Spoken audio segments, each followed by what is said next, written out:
Gentlelady yields back and now recognize the chairman or chairwoman of the full committee, Ms. McMorris Rodgers, for her 5 minutes for an opening statement. Madam Chair.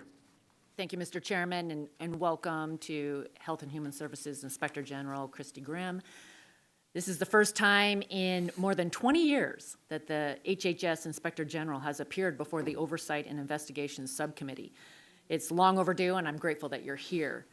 First, your office has done important work exposing how the administration has failed to assure the safety and well-being of unaccompanied children crossing the border.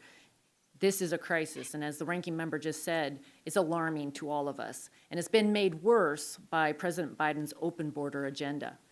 From 2019 to 2021, the number of unaccompanied minors referred to HHS from the Department of Homeland Security increased by more than 75%. Last year, nearly 130,000 migrant children entered the shelter system, an all-time high. It's more than just numbers.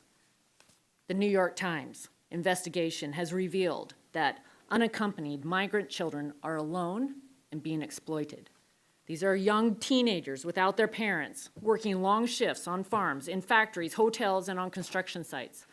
According to this Times investigation, HHS caseworkers are under pressure by the Biden administration to quickly process these children. As a result, sponsors aren't being vetted properly, and Health and Human Services isn't keeping track of these children.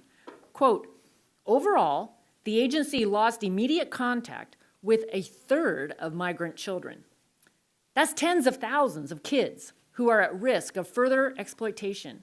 And we now know that people were raising the alarm at HHS, including directly to Secretary Becerra. HHS and the Biden White House must be held accountable for how it could have possibly missed or ignored this crisis.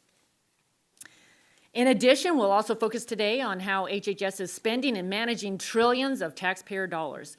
This includes how the National Institutes of Health is failing to ensure proper oversight of its grants, especially in foreign countries like in China. We find the HHS OIG audit report about NIH's ineffective monitoring of the Wuhan lab and EcoHealth Alliance very troubling, especially given the risky nature of this research and its potential to start a pandemic. It's unacceptable that today, because NIH failed to effectively monitor the Wuhan lab and EcoHealth Alliance, that key data related to American taxpayer-funded grants is still under the control of the Chinese Communist Party. The American people deserve answers to this and also transparency if this failure to oversee grant funding is pervasive across HHS. Finally, we're asking you to help us provide needed oversight of the Centers for Medicare and Medicaid Services, or CMS.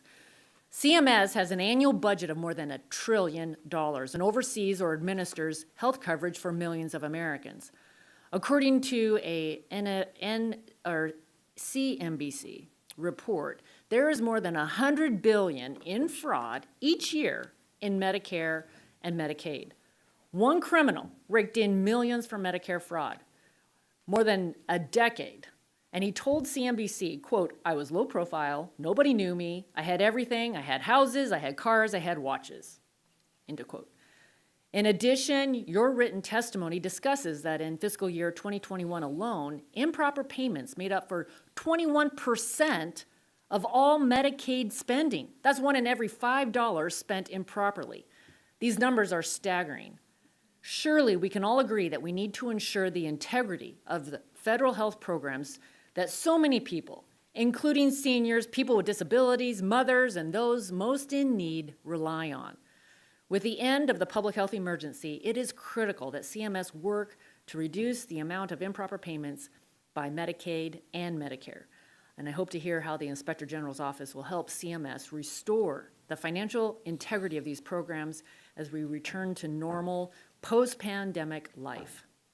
I worry not enough is being done by CMS and that the administration is reluctant to take common sense actions that would reduce the instances of waste, fraud, and abuse. We want to hear more about the recommendations that you have for these vital programs. As I said in our hearing with the Inspectors General, with other federal agencies, responsible stewardship of federal funds should not be a partisan issue. As duly elected members of the People's House, it is our Article I responsibility to conduct oversight so the government is responsible to those we serve. That's our goal today, especially for how the administration has made the border and cost of living crises worse. Again, Inspector Grimm, we're really pleased that you're here. Look forward to your testimony regarding some of these most serious challenges. I yield back. Gentlelady yields back. Now recognize the ranking member of